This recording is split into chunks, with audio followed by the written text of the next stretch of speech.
Okay, so hi again, hi everyone.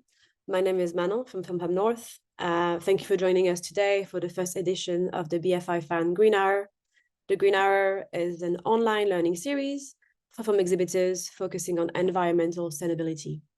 This is a nationwide program open to all members of the regional and national film hubs. And today we are going to talk about digital sustainability.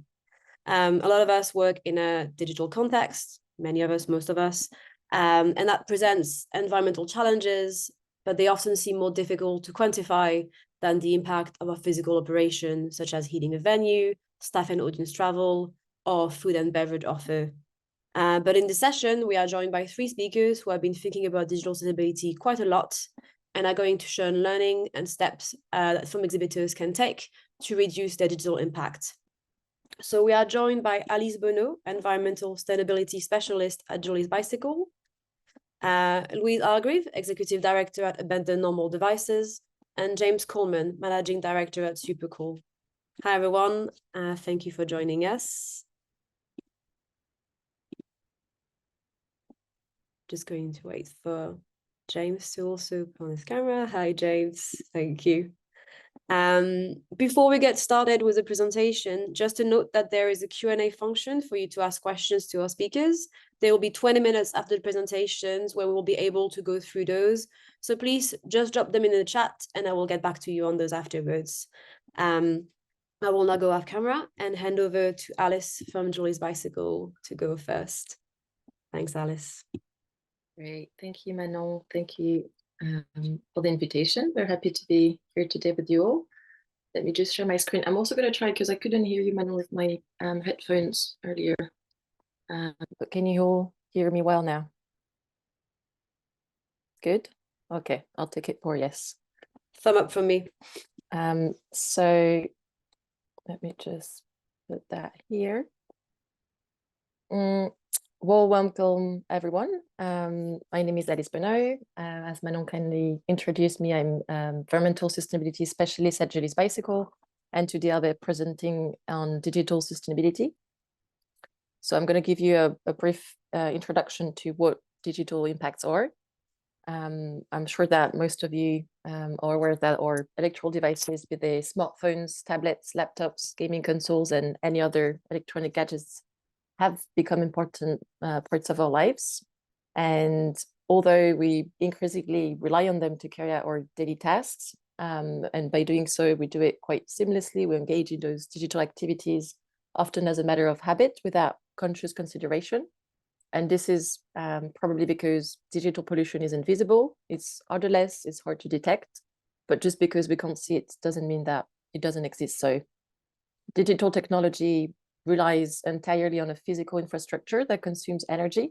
And often the confusion comes from the dematerialized nature of digital, but dematerialization or the reduction of physical materials doesn't necessarily equate to decarbonization or the reduction of carbon emissions. So it's quite crucial to remember that the internet and technology usage have environmental and social impacts, which should be acknowledged and discussed, which we're doing today, even though they are somewhat invisible in nature. And it's important to remember that this growing urgency to tackle the issue sits within a specific context, one of an increasing prevalence of planned device obsolescence, along with rapid consumption trends that are intensifying our digital footprint and e-waste, and an increasing infrastructure efficiency, which is expected to drive even greater data consumption. So by this point, you might wonder, okay, but how bad or digital impact? And actually researchers have estimated that the internet could consume more than a fifth of the world's electricity by 2025. And by then, it is estimated that it will overtake the automotive sector, and that by 2030 will be the largest emitter of carbon. So if we were to compare figures from 2015 to 2021 to see to which extent the usage has grown, we can see that 60% of increase in internet users went from 3 to almost 5 billion. that the internet traffic has quadrupled and that there's significant increase in data center energy use, as well as the energy use of data transmission networks. And this is coming from a report of this year, which I've put here as a resource. So if any of you are interested in reading more about the findings, then I just invite you to have a look after the session. But if we were to summarize this in quite significant numbers, would say that if the IT sector was a country, its electricity consumption would rank third, the third highest consumer. And if the internet was a country, its greenhouse gas emissions would rank sixth largest polluter. So now we're going to look into where is this coming from? What are the digital emissions and the impacts? So a report from Greenpeace done in 2017, titled Click Green, breaks down the electricity consumption in the IT sector. And we can see here that the largest quadrant is devices with 34%. Then comes communication networks with 29%, data centers 21%, and manufacturing 16%. So we can see already from that graph that we use more energy in using our devices than we are in building them. So to dive a little bit more into those four quadrants, let's look at devices, which, as I said, represents the biggest portion of the graph with 34%. And so you have to think that it's not only the energy required to power our devices, but it's also the issues of electronic waste or e-waste. And that is all the equipment, the hardware, the devices that we use on a daily basis that end up in toxic waste in landfills or that are incinerated. And we also count for the dangerous informal disassembly operations that can be hazardous to people and planet. So within this comes the devices, the energy that is required to produce them, but also the electronic waste. And it's quite easy to forget about the impact that those components, those quite toxic components, have on human health. But just as a reminder, they're made out of mercury, lead, cadmium, barium, and lithium. And they also have health effects on humans. So those toxins can be quite harmful on the brain, the heart, the liver, and kidney. So as some quite simple solutions, we might want to look at reducing our consumption of devices. I always say trying to not always go for the latest brand new smartphone or tablet, but instead favoring buying secondhand. Recycling and refurbishing is, if we can manage to have that by default as consumers, then it's already quite a big change in behavior, one that doesn't continue to overconsume those devices that would essentially end up in landfills for most of them. So this was the first part of the digital impact and those emissions. Second is the networks. So those are the communication networks that transmit our data. And that includes the construction, the operation, and the maintenance of networks for both mobile and fixed networks. Then comes the data centers. So I'm sure that most of you are aware that cloud data is stored not in actual clouds, but in buildings, in physical buildings. And those data centers that actually require a lot of energy. So 24/7, they have to be permanently air conditioned in order to be cooled down. And they have to be powered all the time, so that if one might decide to access some piece of information online, we'll be able to access it really instantly. So as a reminder, in terms of, again, trying to put an image to what is the digital in terms of impact, data storage specifically equals the equivalent of 5 nuclear power plants in the world, and the volume of stored data doubles every 2 years. So this is to show that this trend is really going to continue and intensify, and therefore we should be even more so careful in our data usage and how we store data centers or data and information in data centers. And then the last one was the manufacturing, and this comes with two main impacts. So there's the environmental and the human cost of sourcing minerals and materials for those highly resource-intensive devices. In terms of the human aspect, some minerals and materials, they're mined in conditions of armed conflicts and human rights abuses. So very often miners work in unsafe conditions for very unfair wages. So that's when the social and human aspect comes into play, and is really important to consider as much as the environmental cost, which goes for the mining and extraction of minerals and metals that are very water intensive, that causes deforestation and land degradation, and it also leaves behind some toxic waste, both in the water and in soil. So although those things are happening in countries quite removed from us, quite far away, they do exist. And as I'm also convinced that sometimes images are stronger than words, I've included here two images which I think are quite striking. So this one is it's from Congo and Rwanda. So it shows that the coltan is mined in those what used to be quite beautiful landscapes, and that those landscapes completely change when all those minerals are being extracted. And seeing so many people again in places where there's a lot of armed conflicts shows that the impact that it has on people and planets is really questionable, if it's worth really having the latest equipment. And then the second image is from Chile.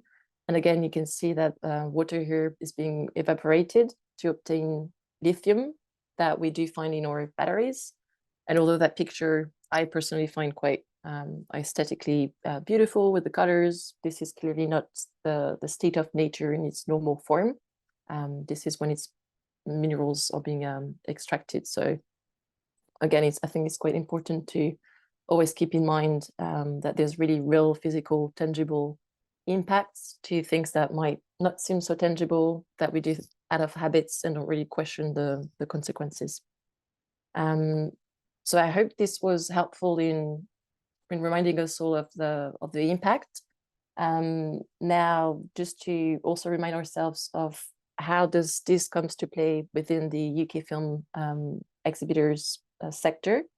So if you think about this particular role of exhibitors and what's the digital footprint of exhibiting films, there's mostly three of them.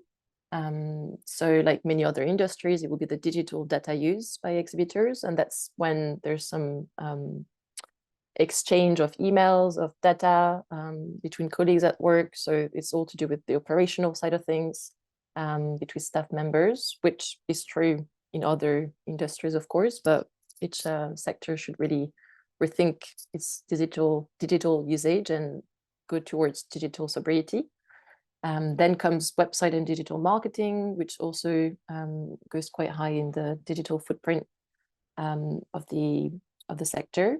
And then the digital content. And by digital content, I mean all the work that can be produced digitally. Although I know that today we're not so much talking about production side of things, but exhibiting.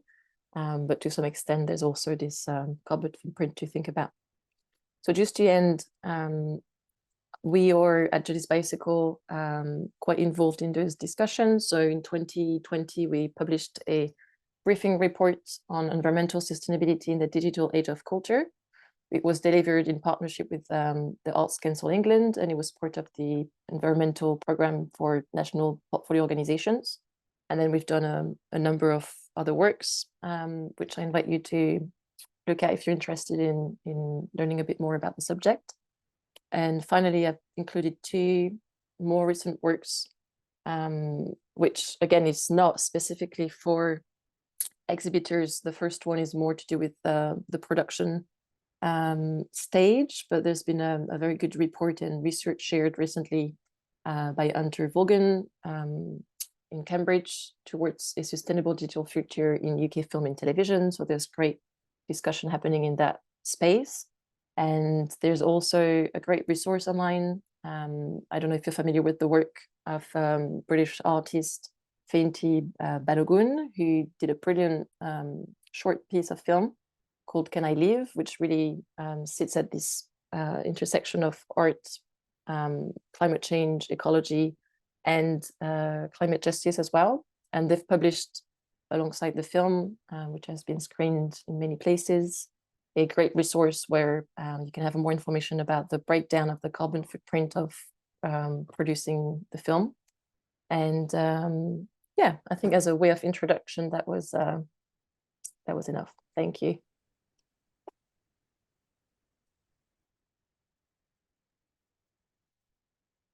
Hello, thanks. Sorry. I almost forgot. Sorry, James. I was going to introduce you, of course, but I saw you were about to do it yourself. I'm very pleased to invite our next speaker to join, James Coleman from Supercool. He's going to share some great tips on how to make a website more ecologically friendly. Excellent, thank you. I guess you can see my slides okay. Thanks. That was actually a really good intro to, I guess, what I'm about to kind of go through. Just a little quick intro. I am James, as I said, from Supercool. We're a digital agency. We build websites that integrate with ticketing and CRM systems and things like that. We work predominantly in the cultural sector, so we work for festivals, theatres, concert halls, art centres, and things like that. And we are a remotely distributed team. We're based all across the UK, and we've been a climate positive workforce for the last 4 years. We've been kind of mindful over that time of kind of how we operate as a business, and our processes and how we travel and kind of how we work with suppliers and things like that. But it's only really over the last couple of years that we've been trying to kind of understand and improve the impact of our actual output, the websites we give to our clients, and kind of how they operate. I think Alice has given a really good foundation as to kind of really what the kind of cost of digital is. I think what I'm going to focus on now is just a little bit more specific about specifically how your website can impact your carbon footprint, and also some kind of practical bits of advice in terms of kind of how you can mitigate some of that. So I think the first thing to say is there are obviously lots of benefits to kind of using digital technology, and particularly when it comes to your website. Your website is almost certainly the most accessible form of communication you have. Lots of people should be able to come through the web and see what you're doing and what your message is. So it's great that the web is there for that. It's also a chance often to provide a kind of, and certainly for our clients when we're working in the cultural sector, it's really a different experience you're providing. So not only is it an addition, but you can actually provide different ways of doing things. You can talk about things in different ways and present information and experiences quite differently, which is great. And lastly, it is probably a much lower carbon cost than other alternatives, than doing things physically, doing things in real life and things like that. So what I guess I'm not saying is don't have a website, because you will certainly have these kind of benefits. Just to give you a kind of base stat, this is from a website Carbon. An average website produces 0.5 grams of CO2 for every page view. So every time you go and view a page, or every time someone comes and views a page on your website, that is the kind of cost we're talking.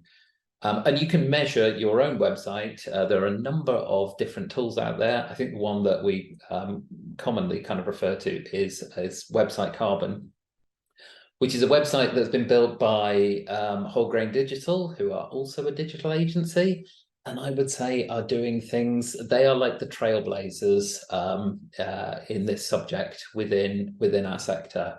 They are doing amazing work, and they're building tools like this that we are sharing with people. So you can pop your website in here, and you can actually see how the impact of your of the cost of your website. So if you just search website carbon calculator, you will find it.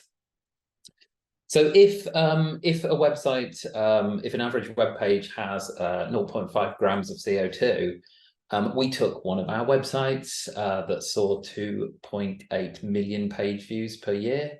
That adds up to 1,400 kilos of CO2 just for a page, just for a year. And that we can start to have kind of real life equivalents of that. That's the same as a long haul flight. That's the same as nearly 3,000 miles driven in a car. And that amount of carbon takes nearly 35 years to be absorbed by a single tree. So these are kind of suddenly that web page that's nice and pretty and feels nice and easy, and like it's not costing anything. Suddenly we can kind of equate that to kind of real world, a real world carbon impact. I'm going to talk about three different things. The first is kind of the content and design of your website. And I guess some of this is stuff, if you run a website, if you manage a website, this is sort of stuff you can probably, some of this you could do yourselves, some of this you might have to talk to a web developer about. So the first thing is like, just think about content that you're putting onto your website.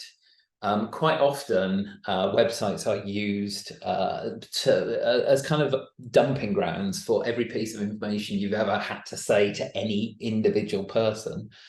And quite often, when we're reviewing content of websites, bloat is the main cost. So really think about, how does your website serve the majority of users, and kind of work from that as a base. Don't necessarily add a page because one person in the last 6 years has asked for a piece of information. Potentially your website isn't the place to host that if so few people are actually interested in it. Look and see what archived content you can remove. Again, I think people, website owners, organizations have this tendency of, there's just such low cost for us keeping stuff on our website. One person might need it. Removing older pieces of content, possibly older projects, older blog posts, news content and things like that, can kind of really slim your site down. And that's kind of better for everyone. That's better for users. They're not finding, random users aren't finding random bits of content that aren't necessarily relevant to them. That then goes on to help search engine optimization. I think there's always this kind of sense of like, well, if we've got something, Google will find it and Google will, push people to it. And actually what you end up with is potentially irrelevant, outdated content that actually just creates kind of high bounce. People come into the site, they realize it's irrelevant, they don't need it, and they don't come back to the site.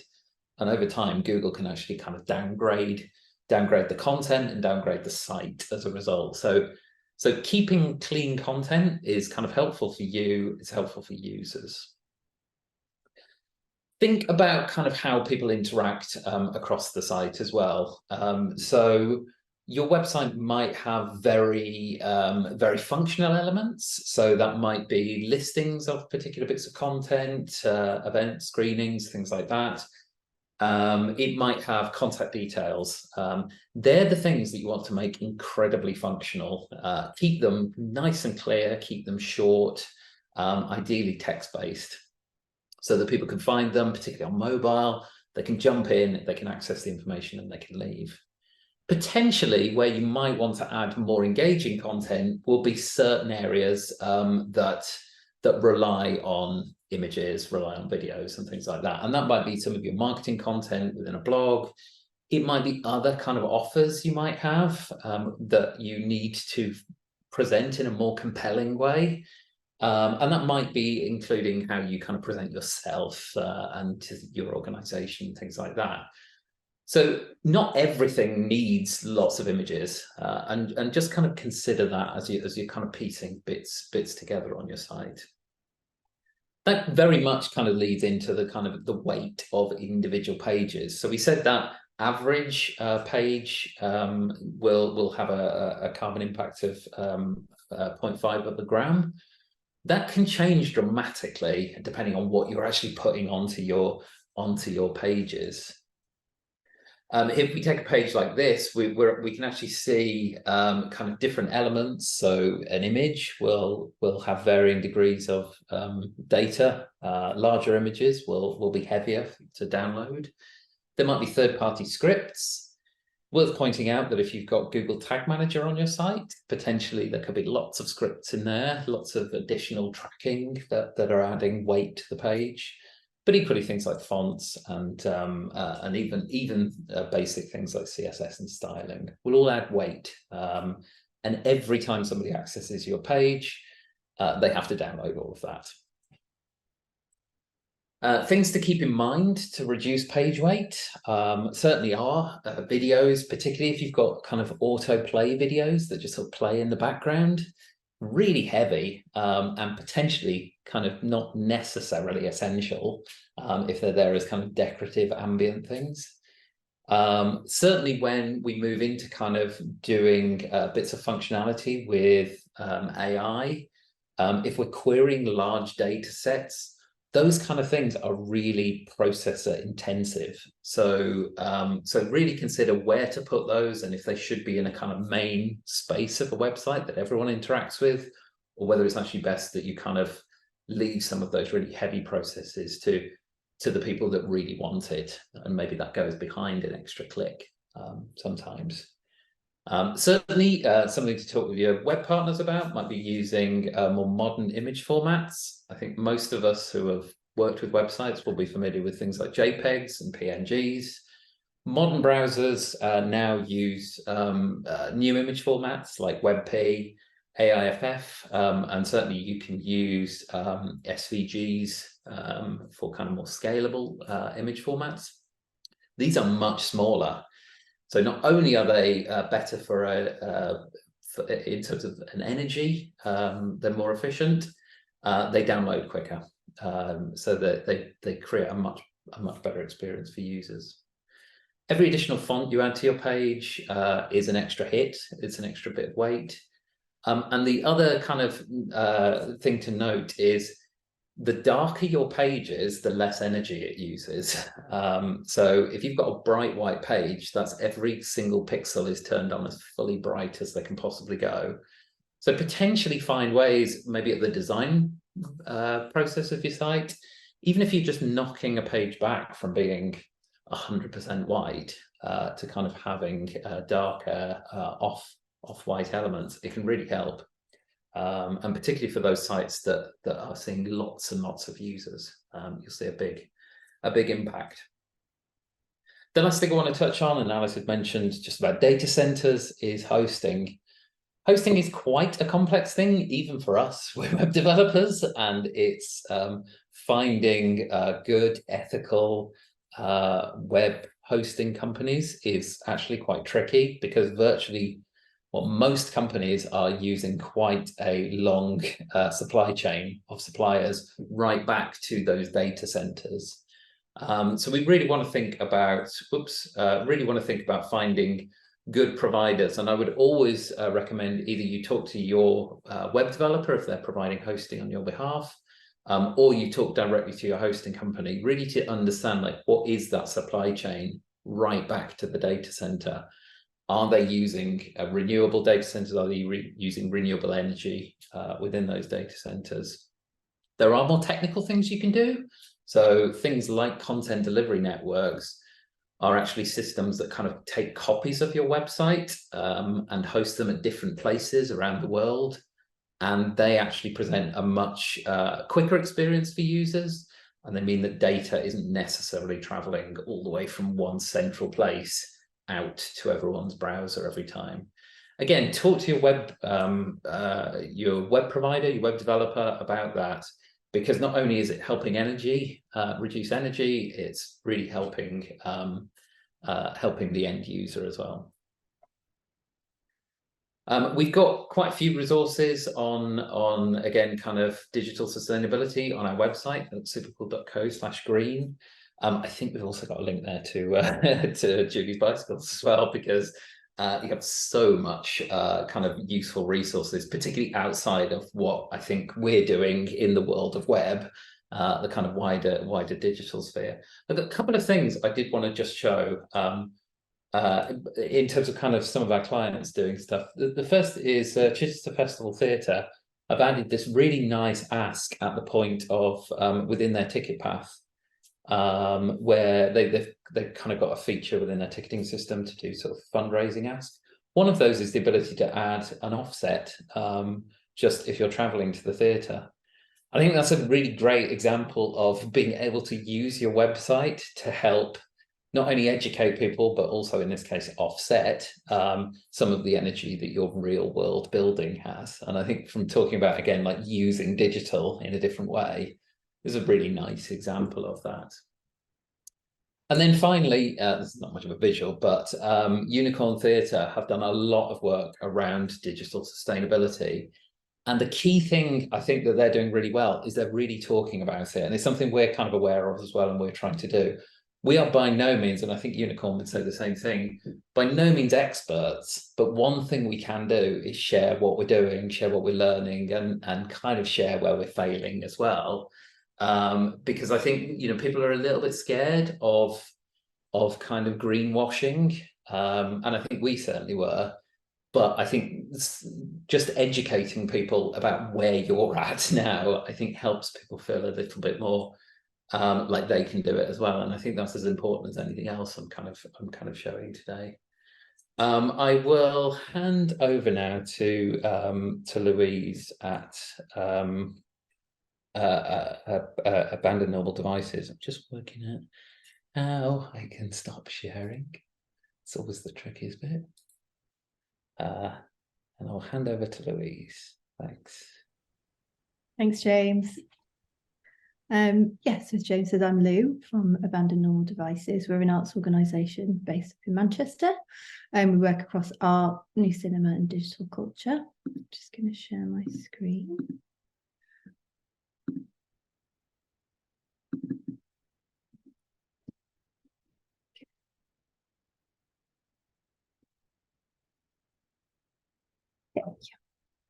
So I'm going to talk a little bit about a project called the Network Condition, which we worked on with two other arts organisations. And this began in 2020. It's an ongoing project.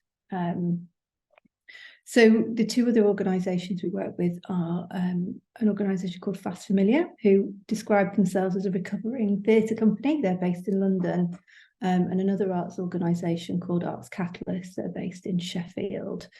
So this is kind of an ongoing project. We began this in 2020 as part of a Julie's Bicycle and Arts Council England Accelerator programme. And it was really an opportunity for sort of three very small arts organisations to come together and learn together about the kind of the environmental impact of our work. We all use a lot of digital technologies or work with artists that use a lot of digital technologies. So it was really a way for us to kind of understand that better, share resources, share learning between us. And this is still carrying on now, which is great. So what we've been doing, so we've done a few different things. So obviously we've been kind of working on our own projects, trying to figure out how to lower the impact. We also developed a tool, a carbon calculator, which I'll talk a little bit more about shortly. And we also conducted a series of conversations with artists and researchers that are kind of working to kind of explore some of these topics in a creative way, you know, and kind of, I suppose, highlight some of these kind of often hidden impacts of using digital technology, often quite complex systems, and trying to make those kind of more visible, more understandable. So it was a really good way for us to learn about what other artists are doing, how they're doing, kind of approaching this creatively. So I'm just in this talk today, I'm just going to talk a little bit, I guess, just give a couple of small examples of work that we've been doing as organisations. I'm going to talk a little bit about our tool, and then I'm just going to finish by sharing one of our case studies with you, so you can get a sense of the kinds of artists that we were talking to during this process. So the first thing I'm going to mention, this is a project actually by Fast Familiar called the Acquisitions Panel. This was kind of an interactive performance that they developed for 12 audience members. And it takes place sat around a table. So you each member is kind of takes on the role of a citizens acquisition panel member. And the idea is that you discuss kind of what to display, how to display it. And in front of you, you've got like an object with a complex colonial past. Everyone's sat around a table with an iPad. So you've got lots of digital content, watch videos, read documents, etc. And the idea is that you get to discuss it as a group and make decisions.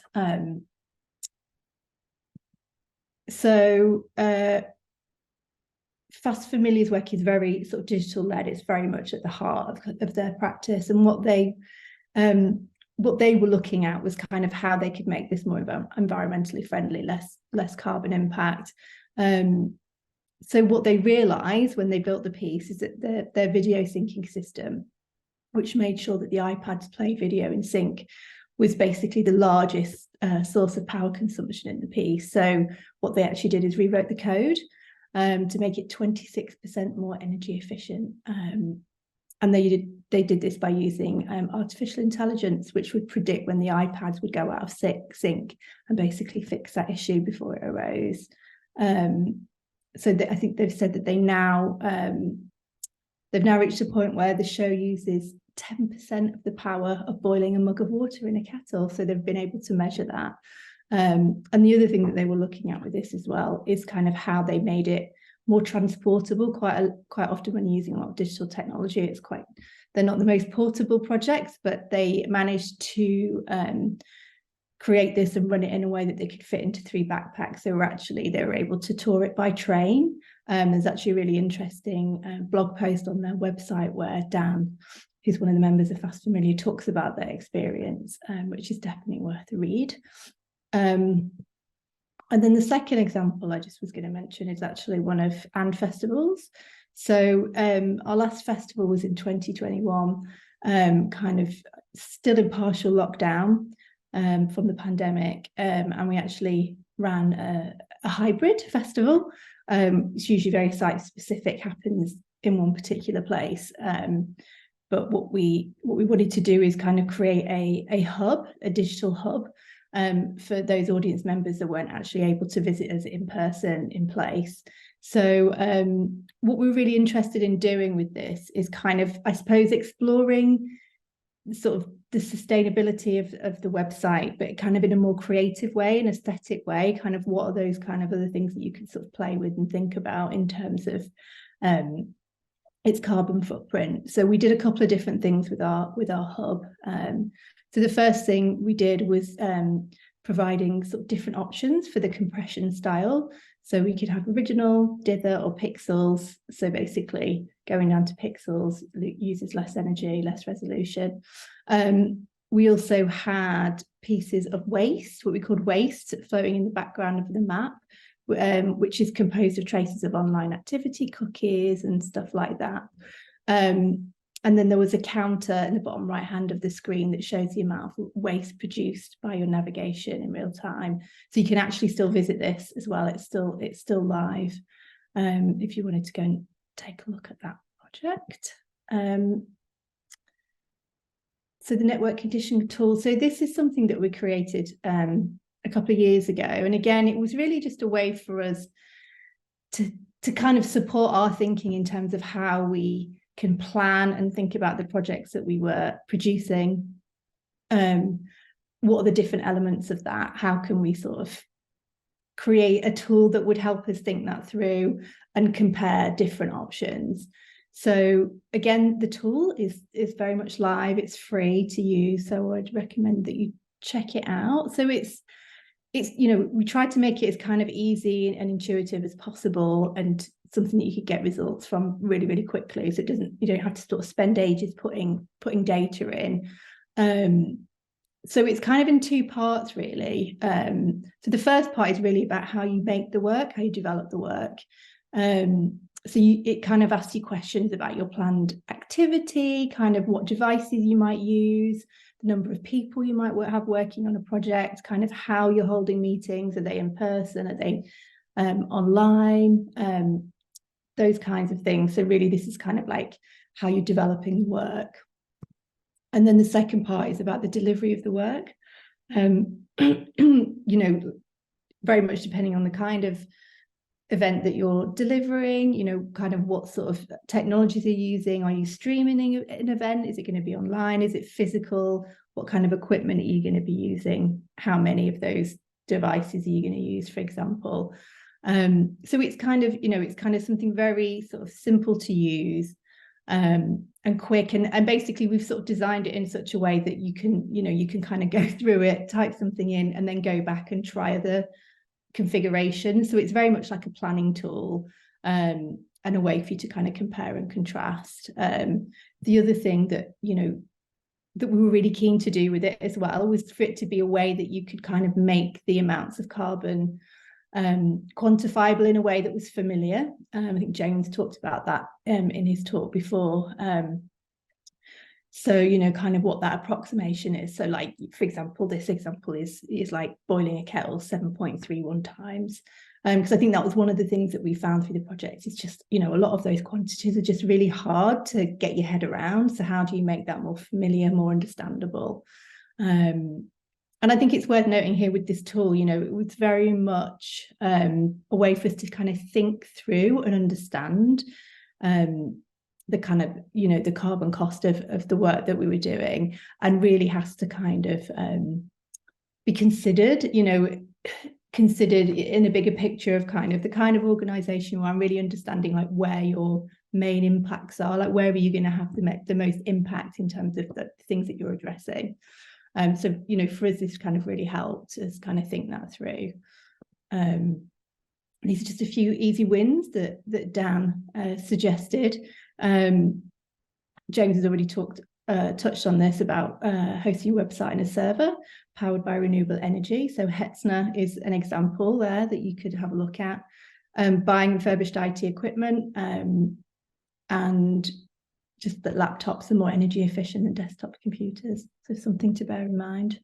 And then lastly, I was just going to talk through one of the case studies. So we conducted about 10 conversations with artists and researchers during the course of the project so far. And, you know, we were really just interested in how artists were approaching this topic creatively, how they were really sort of making it much easier to understand, you know, presenting it in a kind of an accessible way. So this is an example of a project called The Anatomy of an AI, and that's by Kate Crawford and Vlad Anjola. And what this project does, it breaks down the Amazon Echo as an anatomical map of human labour, data and planetary resources. And it's basically presented as a map and an essay. And we spoke to Vladan, and he basically talked us through kind of what the process was in creating this piece of work. So he painstakingly researched all the materials, human labour and data that went into the creation of one Amazon Echo. And in order to do this, he actually visited many of the locations and many of the humans that were involved in that process. So these are really, really complex production chains. So, you know, they're quite difficult to kind of imagine. So what he really went into the detail. He visited these places and was able to kind of bring that to life. So you really sort of see, you know, the kind of complexity of the systems that sit behind these sort of digital objects. And some of the kind of key things I think that came from the conversation with Vladan and that Vladan had taken away from the project. I think the one thing he sort of said to us was, you know, extending the life of objects is really, really important, and something that we can all do, you know, and think about how we can counteract planned obsolescence of digital devices. You know, how are we procuring digital devices? How are we using them? How are we maintaining them? How are we fixing them? And how can we advocate for that? So he said that was something that he felt was really important. that supply chains are really complex. And actually, it's really important that people are traveling to these places, talking to the people that are involved and really kind of bringing this stuff to life. Otherwise, people just really don't understand what sits behind them. And there was actually a really nice quote from the conversation, which I'll just read and finish with. So he says, if you start to think about infrastructures, data centers and everything, then you eventually get to the mines in Congo or elsewhere in the globe. And then the questions aren't the same anymore. Because before it was about privacy, security, data exploitation, this kind of stuff. But when you start to think from the position of supply chains, and the main problem is a problem of labor and a problem of nature. Okay, thank you. Thank you everyone. Thank you so much for the presentations. It was really interesting. James, thank you. Everyone's back on camera. We've got a few questions from the audience, but first of all, going to put you all on the spot to ask if you could kindly share your presentations. So I will make sure, if everyone's happy, to send that to everyone after we log off. But there is point being made around by one of the attendees around going paperless in digital marketing, and how in doing so this has increased the traffic and storage. So asking to the panelists if you have any advice on how to promote creative projects in the most sustainable way possible.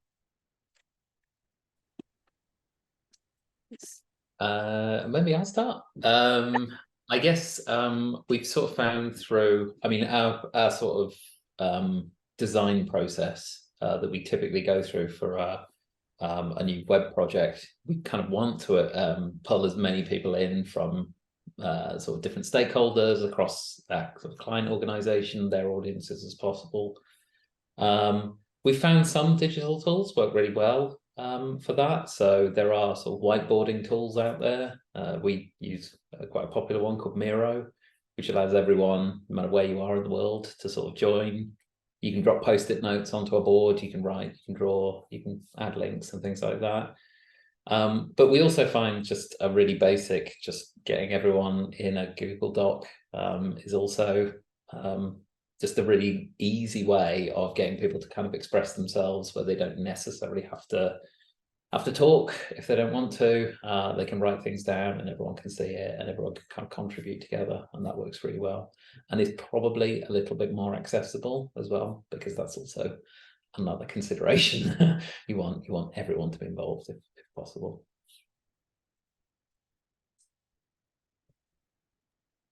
Thank you. A really good question is around like what everyone's thoughts are on the impact of social media regarding all the reposting and the retweets, and this kind of conflict regarding visibility versus climate care, which I think is something that not just digital sustainability, but everything that has to do with like marketing, outreach, communication. It's like, exhibitors want to reach as many audiences as possible, but that sometimes comes at the expense of the planet. It's some, kind of twisted turn of event. Yes, I think that's a really good question. Something that we do encourage most of us to do at Just Bicycle when it comes to reducing the digital footprint includes doing a digital declutter, and that goes for social media as well. So I think, as the person pointed out, yes, the fact that all the archives of social media posts, especially comes to mind Instagram, because it's image-based, it would have a higher impact because of the weight of the images as opposed to a short text on Twitter, for instance. So it is something that, yes, is really helpful in terms of cleaning, decluttering, tidying an organization's Instagram account, for instance, and archiving some content, removing some from the page. But I think when it comes to reposting, because that was part of the question, everything that has to do with the temporary reshare of stories, for instance, because of its temporary nature, and because it's only going to be shared for 24 hours, that's not so much a problem. I think it's more to do with when the content is online, kind of however, where the digital footprint can be quite significant. So I think, yeah, just be mindful of if the content's going to stay online for a long time, or if you can manage somehow to have it just there temporarily. But I don't think there's been much research, to my knowledge, about comparing, yeah, the exact footprint of the two practices. But maybe that's something that we can find. Thank you. So we also have another question around how heavy is driving ticket buyers to a site, and how we can make existing site lighter in terms of pixelation, a la Abandoned Normal Devices Festival.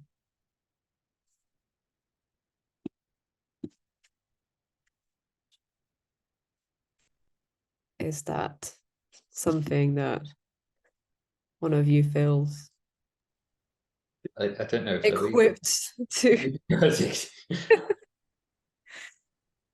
Do you want to take that, Louise, or shall I?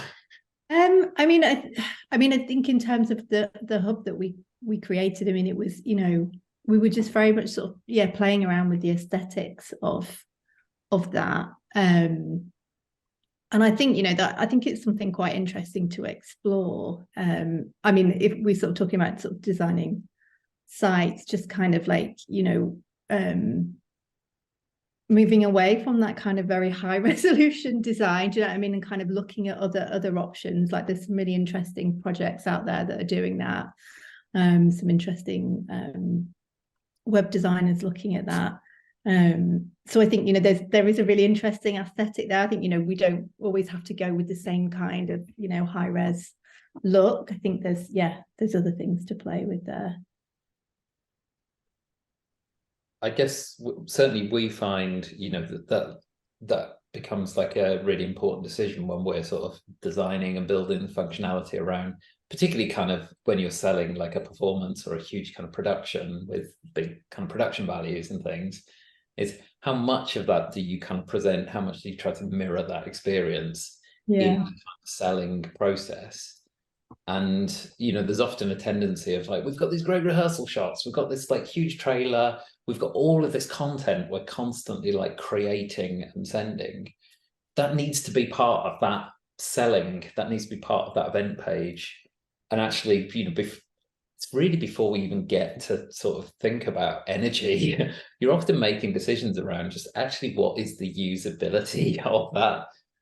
Do people need all of that information at a kind of purchase point, or is it far better to have a much more distilled pitch that doesn't involve every single interview that you've ran about this thing?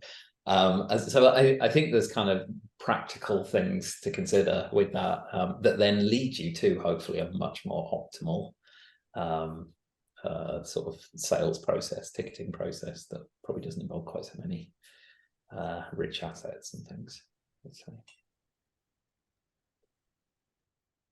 If we have a minute, I'll just share also an example. I agree with what's just been said. And I think it's good for institutions, organizations to be quite bold and to, yes, move away from the more slick, high resolution images and do more radical things when it comes to the graphic identity as well. And one way to compromise actually the two is to keep the use of quite high res images, but also to have, as the Palais de Tokyo in Paris is doing, a eco mode. So if you click on the website and then turn the eco mode on, you'd see that all the images, all the videos, all the fancy fonts or logos disappear. So it's giving you a different experience as a user. But actually you can compare the two. And sometimes, yes, we're used to all those great content and image-based website, but sometimes it's just a matter of changing the way that we work around accessing content. And then another example that came to mind was, I remember seeing a few websites that decided to be all black and white, others that would have only the image load when the scroll would go over it, or even one website which was fully powered by solar panels, but which meant that sometimes if the weather conditions were not good enough to generate enough power to load the website, then there'll be a little message saying not a sunny day today, please come back tomorrow. And I think it's also part of this way of changing our way that we always want to have things immediately, instantly, and sometimes to realize that we are depending on the climate, and we have to work around it is also quite a beautiful way of slowing down with how we access things. Yeah, those are good examples, I think.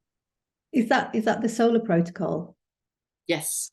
Yeah, that's really good I project. imagine that Everyone's website as well. loving the eco mode. That's a great idea. Very quickly, because we only got a few minutes more, but someone's asking if website providers, design agencies are clued up on digital sustainability. I mean, obviously you are, James, but how easy is it to have that conversation with them? Like, is there a list somewhere of all the great people to work with who know about climate change? I mean, I don't know. I suspect Alice might have sort of better resources than us. But I think there is a little bit of a problem, I think, particularly when we're sort of talking about hosting providers. There isn't really kind of any or enough sort of official channels or official accreditation for this. And that's why I think it's important that you do talk to people about it. Certainly for us, we're noticing it in more briefs that we receive now, which is great for us. You know, we feel like we can respond to it with some confidence.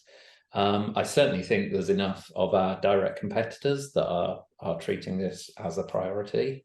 But yeah, I don't know if do you know anywhere, Alice? Maybe able to find a list. I think we would be able to pull something together. Yes. But also I think it's a conversation that can happen quite naturally and organically with some providers who may not have thought about incorporating those ecological considerations, but you know, hopefully everyone can start to implement them.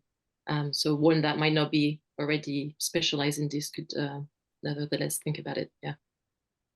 Thank you. One last quick question. But for exhibitors who are constrained financially, what would you recommend they prioritize when beginning their digital sustainability journey?